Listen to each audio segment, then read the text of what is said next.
Hi, I'm Mandy. I'm the chair of Rocky Mountain, and we are going to do a webinar tonight on resumes and cover letters. And thank you for joining us. This will be recorded and shared on the YouTubes so that people can watch it as they will. And I'm going to hand it over to our host, Peggy Carey. Hello. Thanks for those who are joining. I am going to have throughout this presentation times for questions, so feel free to ask if you have any, or message whatever works for you. I'm Peggy. I am the treasurer for Rocky Mountain USITT, but also there's more to me. So just a little bit about who I am and why I'm giving this webinar. I am a nerd about resumes and cover letters. I could look at them all day. I love dissecting them. I graduated from Ithaca College with a BA in drama, a minor in women's studies. During my time there, I studied in London for a semester, and then I also studied at the National Theatre Institute for a semester. And then pretty quickly after, decided that I wanted to move to New York, to the city. And I worked at the public theater for about 7 years. I moved my way up as in production management there, but did a bulk of our stage management hiring. So my nerdum started there when I was hiring a bunch of people for stage management jobs. So those are the kind of standard resumes that I'm used to looking at, but happy to look at any and all resumes. But that's kind of where my specialty is. If I could say one. I also have worked at the Eugene O'Neill Theater Center in company management. I originated the Ithaca Fringe Festival as their production director up in upstate New York. I'm now a production manager over at the Denver Center for the Performing Arts. So that's just a little bit about me. So, my background, again, big nerd on resumes. So let's jump on in. It'll be mostly about resumes. There's a little bit about cover letters. Cover letters are a little bit easier to touch on because there's just not as much to it. So, like I said, feel free to ask questions as we go. This is my big fun caveat. Resumes are super subjective. So what I say may be something different than what Mandy even likes on a resume versus the person who's hiring you. It can be super different. It's always really interesting when I look at resumes at the Denver Center with my coworker, and she likes something completely different than I do. And so I just say that as a big caveat. These are things I prefer. These are not things holistically that everyone in the world prefers. So just keep that in mind as you apply to jobs. The three main things that I think a resume should be are easy to read, easy to understand, and organized. And we'll go into like the specifics about what I mean for that, but those are kind of the basic things that we're hoping for with a resume. So with easy to read, I'm talking font. So don't choose a font size or a font type that is really difficult. Scripts are typically like pretty hard to read. This typically isn't an issue when it comes to the meat of your resume, but a lot of people tend to try and put fancy fonts for their name or their header, and that's really difficult because if I can't read your name, that's going to be a problem. So just keep in mind your font. So the type, the color, the size of it. I always print resumes on black and white, and so I'm pretty mindful about what color you choose for anything on your resume. So something to just keep in mind as you do that. The formatting and spacing, so is everything spaced the same way? Is it formatted in a way that's easy to follow, that it's not 3 columns in one place and 4 columns in another place? Just keeping it the same throughout is always really helpful. This feels like a really obvious one, but send it as a PDF. You don't know what it's going to do with the formatting if you send it as a Word, or even I've gotten Google Drives that it's just kind of hard for me to like click another link and then click another document. A PDF just makes sure that they're seeing it the same way as you are seeing it. So you want to make sure it's super easy. I recently got this, so I say it as an example. Just double check your PDF before you send it. I recently just got a PDF of 7 cover letters to different companies, all sent to me for one company. So just open up the PDF first and make sure that it's just the one resume, and that it's what you want to send and what you want me to see. Um, the document title is helpful. I always like my personal resume is like Carey resume, my last name, the resume. Just keep it super simple. This was really important when I was hiring multiple stage managers because then I was downloading a lot of resumes and I could easily go back to the one I wanted to if it was their name and the resume. I don't particularly care about if it's first name, last name, or last name, but just a document title that identifies it as you. The amount of resumes that is just called resume.pdf. I have a lot of those, and then I have to click through them. So it's just extra work for the person hiring, and you're trying to make it so that it's easy. It's really easy for them to open it, hire you, know which one to print, all of those things. Read it and review. Make sure there's no typos. I often have my husband read over resumes for me or my cover letter for me, just as a second pair of eyes. Because it could even be things that are not flagged as typos because they're technically a word. So just double check it before you send it. It can't hurt to have a double, triple check on it. And then the page length. 1 page. Um, that's often hard for people, but 1 page is really the max you want to do. You don't want people flipping over or having multiple pages to have to sift through. 1 page is really the standard, and I really agree with that. I think it's important. It also makes sure that you condense the information that you want to put on it and sometimes forces you to take things off. Like I don't have any college things on my resume anymore because I was able to sift that off to put my professional stuff on it to keep it to 1 page. So it kind of prioritizes it for you too on like what do you want to show versus all of the things possible. So this is an example of a resume I received.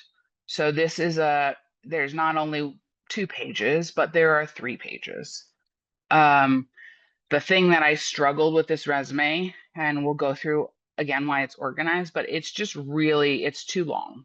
There's 3 pages and there's ways to condense it. This is too much information. Again, 1 page is totally sufficient. So being easy to understand, this is more sometimes a little bit harder to grasp. So like, is it easy to find items? So what I mean by that is like, is there too much information like the last one we looked at? Is it just like, man, I don't know where to look, or is it just not enough information? Are you just saying the show and the year, but not where it is? All of those things. So just keeping in mind that you want to make it super easy to read and super easy to find things. Again, you don't want to make it harder for the employer or whoever's looking at it to try and dig for items. That's never a good thing. So what am I looking for? I'm looking for your name. Again, if it's in a font I can read. Um, I'm looking for your contact information. So this is just email, phone number. Don't need to put your address on it. I've seen that a bunch, but the only time I would say that is if it's not obvious that you live in the place where you're applying to a job, if that makes sense. So, like, if you're applying to a job in Denver, but all of your work is in Michigan, then maybe putting your address so that they know you're local is helpful. So that's the caveat, but otherwise, contact information, simply email, phone number, your experience. So where you worked, who you worked with. We'll go through the organization of that in a little bit. Something that makes you stand out. So This could be a skill. This could be a special skill that you have that is a little bit unique. This could be a class that you took that's special. This could be anything really, but just something that's like, oh, that's different. I haven't seen that before. So figuring out what that is. Everyone, I feel like a lot of people often say like put a fun thing on your resume that's like a special skill. I don't really care about that, but like something that I'm like, oh, okay, like that's different. And then names of people. Every name on your resume is a reference, and I'll probably say this again later, but they are just any name on your resume, no matter if they're in your references or in your experience, every name is a reference. So I'm always looking for names that I know on on a resume because then I will text or call them. So keep in mind that the people on you want to make sure that the people on your resume are people who will talk well about you. So I usually use this example. I worked on a show in college, and I was ASM, and the stage manager and I didn't get along very well, but the director and I got along really well. So on my resume, I put the director instead of the stage manager, even though the stage manager is technically my supervisor. I didn't feel confident that they would speak well about me in an interview. So I wanted to put the director because I knew we had a really great relationship. So you can be strategic about who you put. It doesn't all have to be all directors or all lighting designers or all that you can mix and match. And just put the person that you think will be the best person to talk about you. Um, so this example I put up just because it's really hard to follow. So what I struggle with here is like it kind of flows in and out of different formats. So it has bullet points, and then it has dashes, and then it goes into columns. There's a lot. My eye is struggling with where to look, and the columns don't even line up. So like the experience column, the honors and activities column, so it's really hard for me to figure out like what am I looking for and how do I find the information I need.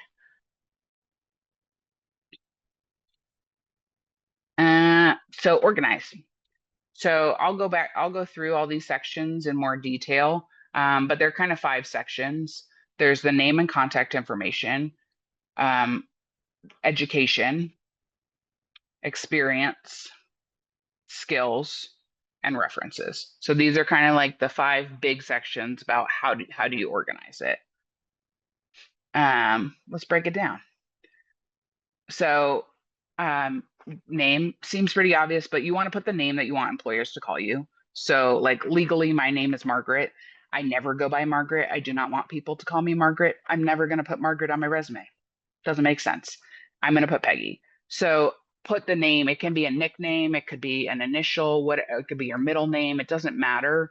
Just the name that you want people to call you when they're reaching out to you or when they call you, whatever it is. Your email address. Um, we don't want dancergirls99 at gmail.com. Try to keep it professional. Mine is my name. It's pretty easy. Um, Most people have like not a school email, but if you're in college, it's always good to just have an extra account that's not linked to your school so that you can just keep using that and that's a professional email for you. Um, I have mixed opinions on if it's a hyperlink or not.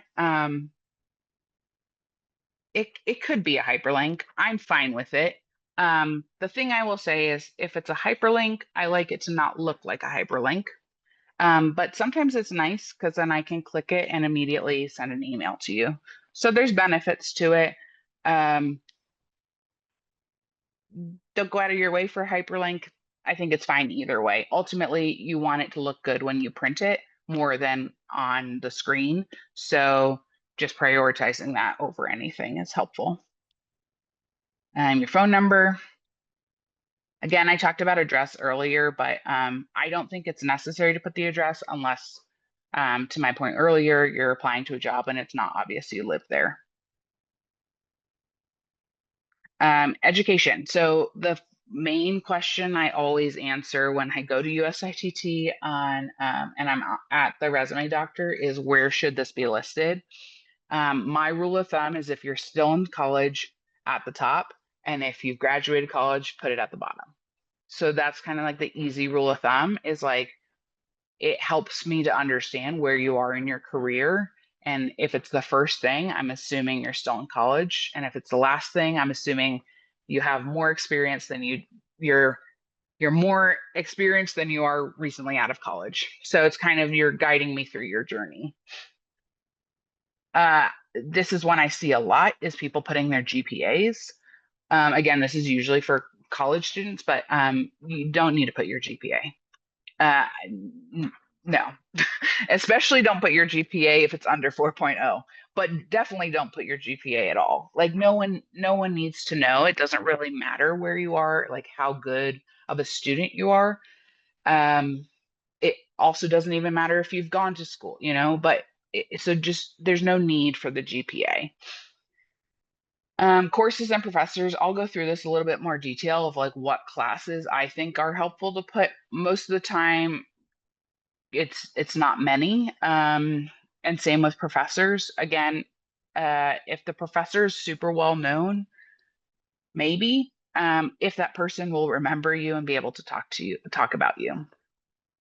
So, but I have a clip of a resume with courses that I'll kind of go through which ones I think are important to be on right now. It's like I've done this before. So this is a clip from a resume with a bunch of courses on it. So kind of the first ones I get rid of are, you don't need to put anything that's super generic. So if you have a theater degree, you've probably taken stagecraft, you've probably taken some kind of acting. So those are the first ones I would just get rid of. Like, we don't need theater history, all of those kind of gen eds for a theater degree. Um, I wouldn't keep the staged readings. If you have a role in it that's like a stage manager or a lighting designer, you can put that in your experience, but otherwise, they don't need to be a class. There's just no need to specify it out as a class. Um, Sound design is tricky. So if the professor is somebody who's very well known in the sound world and you're working on a sound resume, okay, maybe you can keep it. If, like, for me as a production manager, I wouldn't keep it. I have a general theater degree. I don't really need to clock that I've taken a sound design class. If there's a specific question on the application that's about sound, maybe, but that's probably one I would just take off as well. So the only one I would may keep on is this Asian theater study, just because it's a little bit interesting. It's kind of a unique class, and not one that many um, colleges offer. So it's kind of interesting, and maybe one that the student chose to take for a specific reason, or they really like the professor, or whatever it was. So I may choose to keep that one on personally, if you're looking to keep any classes on. So there are many ways to organize experience, but the basic things are kind of, where did you work? What did you do there? So, I work at the Denver Center. I'm a production manager. Who did you work with? Again, this person is a reference, so just be mindful of the names you put. And then when was it? The years. Date, like months, are kind of also something that people ask me a lot. If you worked somewhere, like I worked a summer stock, maybe you want to put the months, but ultimately it doesn't really matter. It can just be the year. Um, People can understand, like, oh, it's a summer stock or not.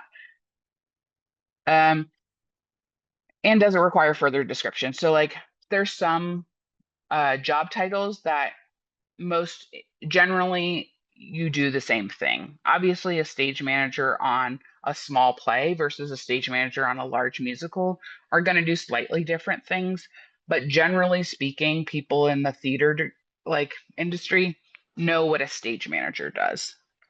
But as a production manager, my job at the Denver Center is very different than my job at the public. So that may require further description to explain exactly what I did there,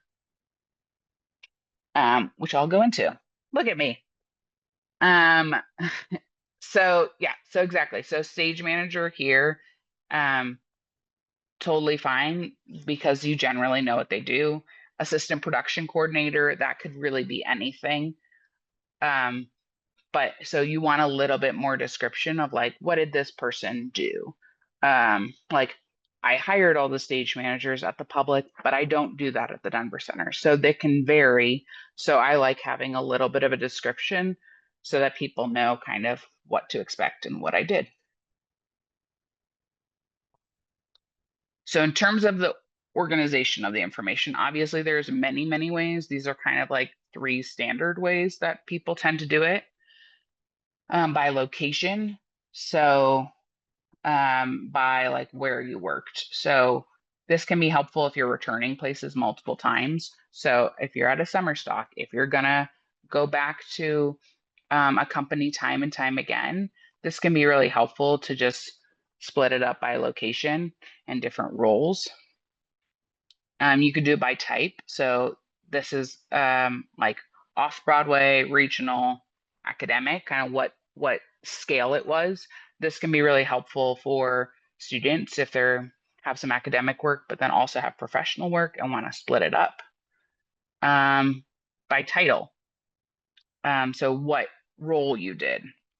This is personally how I set up my resume. I have like production management experience and a theater management experience, just because that's better for me to show the variety of work. And my resume is specific for production management, so it allows me to kind of group it by the general type of work I did. Um, there are obviously more ways to organize it. These are just kind of the standard ways that I typically see that are most helpful, again, just for like ease of reading. Another question I get a lot is about skills and like, what do I put there? So don't be too vague. Don't say like reading. Cool.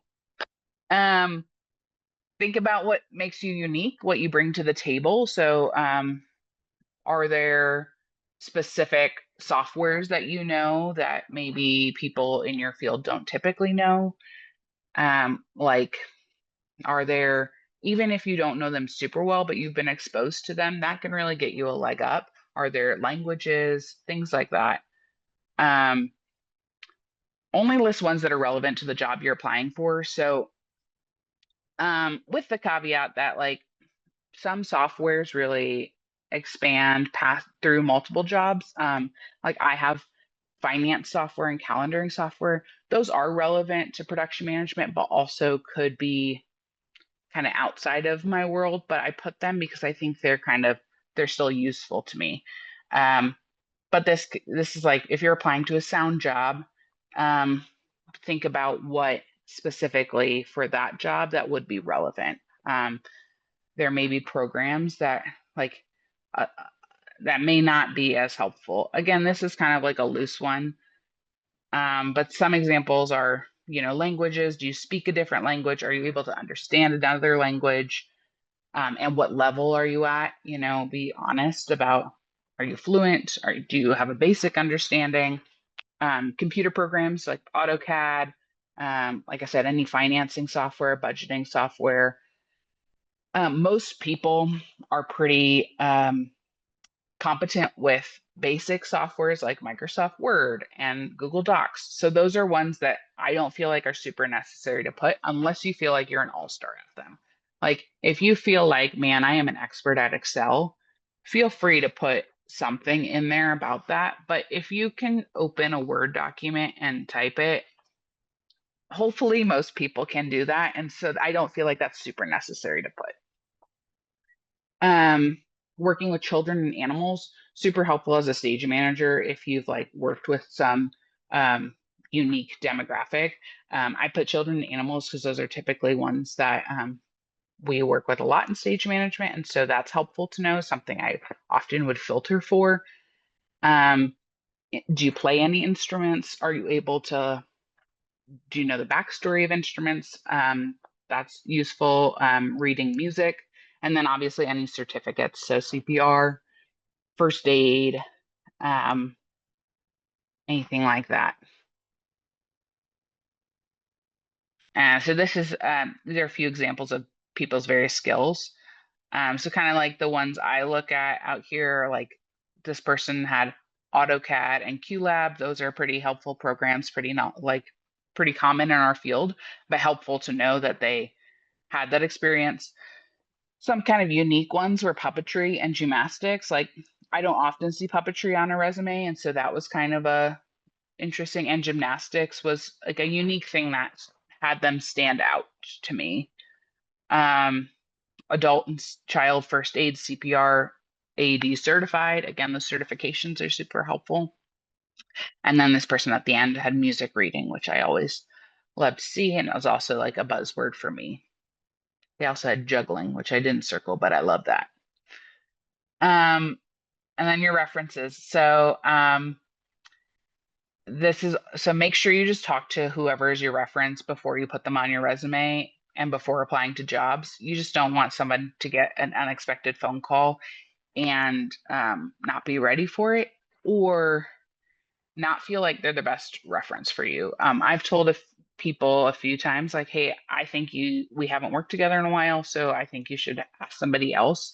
I try to be super honest when people ask me if they want me as their reference. So just double check with the person. Like, it's no hard feelings if they say no, but you don't want to be put them in an awkward position. People have mixed reviews about references available upon request. Um, I think it's totally fine, but if the application says three references, you should send three references. It could be in a separate document. It can be on your resume. It can be anyway. But if an application specifically highlights that they want them, then you need to give them to them. If they don't, I don't really have an issue with references available upon request. I personally don't have any references on my resume. That's how I don't put this wording. I just don't have any. And the reason for that is I want, um, likely if I was going to apply for a job, I would want my current employer to be my reference because they have worked with me the most recently and they can speak the best to my skills right now.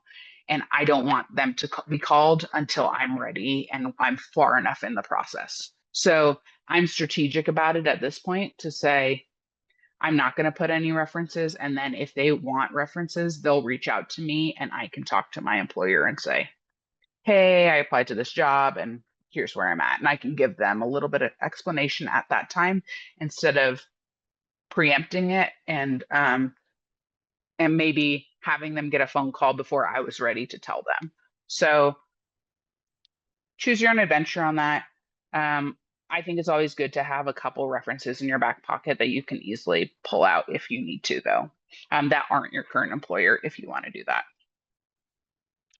And like I said, I'll say it many times, every other name on your resume is also a reference. So keep that in mind. And then for your references, you want their email address, their phone number, um, who they are. And um, I say relationship just because I want to figure out how you worked with them. Sometimes this is super obvious if you've worked at, Oregon Shakespeare Festival, and then the person is the production manager. Oregon, I can tie two and two together. Sometimes it's a freelance director, and their name isn't on your resume. So figure out how you can show that relationship, whether it's an experience or highlighted in the references letter or the references below to tie it together, whether it's like director on this show below or above. Um, but I want to understand how you work together before I give them a ring. And then the standard is 3. Um, some people put more. Um, 3 is kind of my go-to. It's kind of nice because then you have um, what I always think of is you have like kind of a tiebreaker. So if I'm going to call all 3 and one's really great and one's like not so great, then I have a tiebreaker to see where we fall. So 3 kind of gives you the best well-rounded experience when I'm calling people. I'm going to pause because I'm talking a lot. Are there any questions about resumes? I took a couple of notes. Hell yeah. Well, one thing I really noticed in all of that is that you have a really interesting through line of letting people infer certain information. Mhm, And I guess, like inferring that, yeah, you took classes in college, inferring that, a summer stock theater was a summer stock theater, because for the most part, mhm, we kind of know those things. Um, where do you kind of, and you talk about this a little bit, but where do you really like to draw that line between letting people infer and telling them things? mhm. I think if it kind of is a scale of like how obvious is it? Um, I think with a summer stock, you can put the dates and there's no issue. You just don't want to treat your reader like they're an idiot. Because most people have seen resumes before who are looking at them again, and they can kind of make some assumptions. Um, I think it's a hard line, and I don't know that there's a good answer of like, well, right here is where you like make it really obvious. Um, but I think there is a little bit of like you want to show it and not tell it in a lot of ways. But if it's not going to be super clear from like words on your resume, then you should give a little bit more description. So like if I don't know what this title is, you should give a little bit more description. I've seen some people infer like, oh, for instance, at the Denver Center, we use the acronym SMA for a stage management apprentice. That is not a common acronym in the industry. And so some people will just say, oh, okay, I'll just put SMA. And I'm like, no, but not everyone knows that acronym. So Yeah, you you should have to probably kind of be type that one mindful. out. Yeah. So you have to kind of be mindful of like, okay, what are general assumptions I can make about most theater people and what are not. And it's Well, a and hard balance. there's definitely a lot of theaters where there's like a production manager can mean a lot of different things, or a technical Mhm, director can also mean a lot of different things.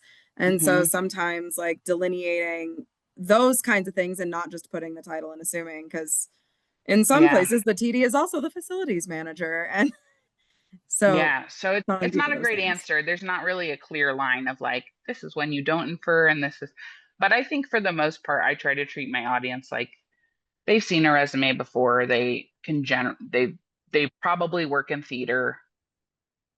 If I'm applying to a job like that's not in theater, I describe a lot more. If Hmm. I'm going to apply to a corporate events job, I'm going to probably put a lot more words in my resume and not have them infer a lot more just because the Hmm. field is so different. Whereas if I'm applying to another theater job, I'm inferring that we're speaking generally the same language, Yeah, that makes sense. you know? I had one other question. Hit it. For our freelancers of the world, especially young people, they're freelancing, they're working at a lot of different places. And I think there's a tendency to want to put all of the things on a resume. Like we all, like those of us who work in academia have a CV and we have all the room in the world to put Mhm. everything we've ever done. But for the younger crowd, they want to put so much information because they want to show that they do have skills and have worked. But then we go past our one page rule. So how do they consolidate that kind of information to show that they are still working, but highlight those special shows? Yeah, I usually tell folks to take off academia as soon as possible and keep the professional stuff on. So that's like an easy way to sift. If you're getting more professional stuff, then a little later. I also do it chronologically. So the later the work was, so like if I have work on my resume that was 10 years ago and stuff on my resume that's now, I'm going to try and get rid of the 10 years ago and work my way up to now. Um, it's kind of like the two general rules are the getting rid of those two things. I will say again, all the caveats. If you're applying to a job at the Denver Center and you worked at the Denver Center, 5 years ago and you were thinking about getting that off, well, maybe leave that and get rid of something else because that is more important and relevant to this job than it is in other situations. Or if you're applying to work with a specific director and you worked with that specific director, a while ago, again, it's a balancing act of yes, get rid of the old items, but also keep the most relevant ones that are going to get you the job. So the balance, the balancing act. Yeah. Any other questions before I scoot over to cover letters? I have one. Peggy, how do Okay. you feel about showing work? So a lot of times when students are younger and they're beginning their professional career, they're doing all freelance work all the time. And so how do you feel about showing work that they have not completed? They have a contract for it, they have a start date for it. They could put it on their resume. How do you view that as far as showing work that you've accepted but have not completed yet? I've seen that a bunch. I've what I most commonly see is an asterisk and then they put something at the bottom of the experience that says like upcoming. Um, and I'm totally fine with that. Sometimes it's nice to see like, oh, you're doing this in the fall. It was also sometimes helpful for availability wise to do it, especially for folks who are designers. Um, they're probably already working on it, even if they haven't opened yet. So I'm totally fine with like an upcoming or if you wanted to have it as a separate section, totally fine as well. The asterisk is sometimes just nice just because it doesn't mess with the flow of the eye. Thank you. Okay. I've seen that a lot with stage managers who are contracted and then they're like, I'm just going to put this on. Okay, great. Cover letters is a lot shorter, so we'll zoom on over. Super easy. The cover letters are answering just three questions. Why you, why this position, and why this company. Um, that's all a cover letter is. And so hopefully you're kind of explaining like, okay, why you? So why am I, the right fit for this job?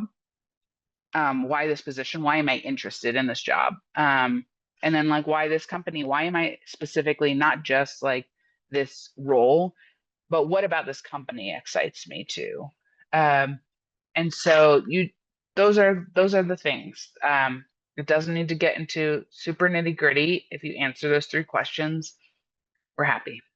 Um, So I always like some hot tips as I always tie it back to the job description. So I look at the job description. Oh, okay. This company is very mindful of education. Let me think of an example or something that's specific to education that I can highlight here because that seems like very important to this role. So a header, um, your name, again, what sometimes I've seen is the same header for resume and cover letter, which is really nice, kind of keeps it easy peasy to match them together.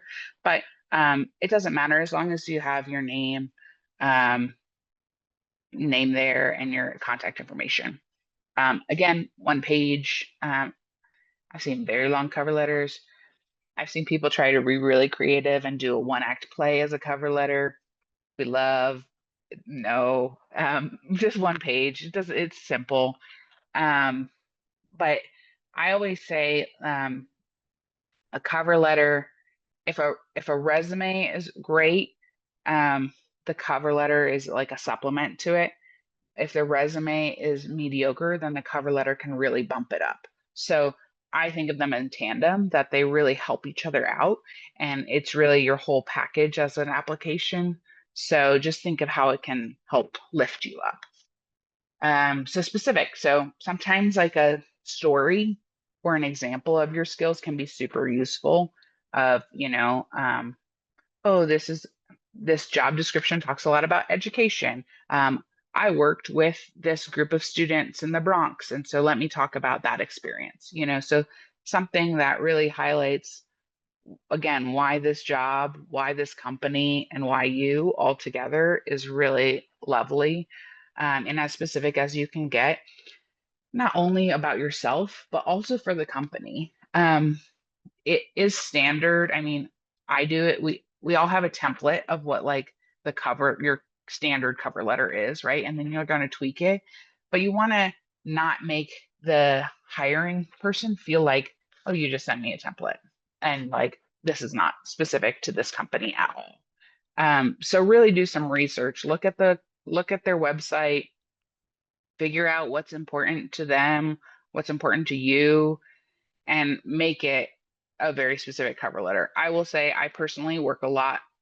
I take a lot more time on my cover letter than my resume. My resume is pretty much good to go. I'll tweak it slightly for a given application. Um, if I'm applying to an events job, I may put like something events related higher up on my resume and some theater stuff lower down. I'll tweak it slightly. But for cover letter, I'm pretty much like taking my template and demolishing it and just starting from scratch in a lot of ways, because that has to be a lot more geared towards the company. How you address it, you could say to whom it may concern. If you don't know, it's always better to do a specific name if you know. So I usually look at like, okay, I'm applying to a production manager job. Who's the director of production? That's kind of, or I'm applying to an assistant lighting supervisor. Let me figure out who the lighting supervisor is. I try and look and see who is probably hiring for this position. But a specific name goes a long way. It means you did your research. Like I said, cover letters, super quick. So are there any questions about cover letters or anything else? I talked a little bit about, one thing I will say is I talked just slightly there about tweaking your resume. And one of the things I often tell people is like, you can have multiple resumes. I have multiple resumes. So I'll tweak my resume for a given position. Like I said, I may move this up and I may move this down depending on the job. But I have an education one, an events one, an HR one, a production management one that are just slightly different and move around depending on what I need. And that's totally normal and totally fine. So I just say that as a thing I didn't say in the cover letter section, but is very useful to know. But yeah, any questions? Well, just on that note of having multiple things, I think it's important that everybody has a document that's a dumping ground of all of the information, because you will forget. I look through my CV all the time and I'm like, I do not remember this show. Yeah. You're not going to remember. You're not going to remember who you worked with. You're not going to remember all of the details of those things unless you document it as you go, and you just save that off to the side and pick and choose what you need as you go. 100%. The other thing that I've noticed recently, you were talking about doing things in PDFs, and we've always encouraged our students to do that and such. But recently, especially in Colorado, with the new access laws, now they're wanting all nonprofit institutions to have everything accessible by e-reader. And so now I've been tweaking anything that's like a government funded anything in Colorado needs to be accessible by e-reader. And so getting into that habit of making your resume and cover letter e-reader friendly is now like a skill, because as more employers switch over to that, they're going to recognize that skill coming in. Yeah. Because they have to do it for their organizations. Huh. Um, You learn something new every day. yeah, it's something that came up definitely for us in school this year, and we all had to alter our classes. But I know some of the nonprofits I'm working with and stuff too, they've had to deal with their websites and things. And Yeah. Huh. Well, that's great. Yeah. Something to keep in mind for sure. does anyone else have anything? Comments, questions, concerns? I am somebody who has questions right after I get off of these things. And so I just wanted to put my contact information just so that way you have a question after you get off of this. For those folks joining us today. And we can make this available to our Rocky Mountain folks. Just I'm also happy, like Brian, you talked a little bit about your students, and Mandy, you as well. Like, I'm always happy to look at resumes or cover letters. If a student just wants another eye at it, like I'm never annoyed with getting one in my email. So, we're coming to talk to your students in person about it and look at them. So, like, please don't hesitate to reach out. Super happy to delve into it. Like I said, I'm a huge nerd when it comes to it. So I'm like, send it to me. I'll write on it. I'll circle things. And then I'll type it up so that you can actually understand my squiggles. So I'm super happy to do that for anyone. Love that. And yeah, for everybody who's gonna watch this video, what a great resource. Like Peggy does Send this it at over. national conference every year, looks at tons of them. So Sure do. I'm at the resume doctor. I'm at the PRIMP, the portfolio review at USITT every year. So I'm always happy to look at them and give advice. And it's super helpful, I think, for students. If you're, if your professor's telling you one thing, it's always helpful to get a second opinion. Like I said at the start, it's so subjective that it's nice to hear what other people like and what they're looking at. Or even if your professor tells you one thing and you don't want to listen to it, and then I say the same thing, maybe you should listen to it. So it's a yes, good please. metric to hear two opinions of the same thing. Um, One thing I didn't talk about with resumes that I just flagged, but I don't think is crucial, but I've seen more and more recently, and I didn't include it in this presentation, is headshots. Sometimes people decide to add them to the resume, which is just not needed.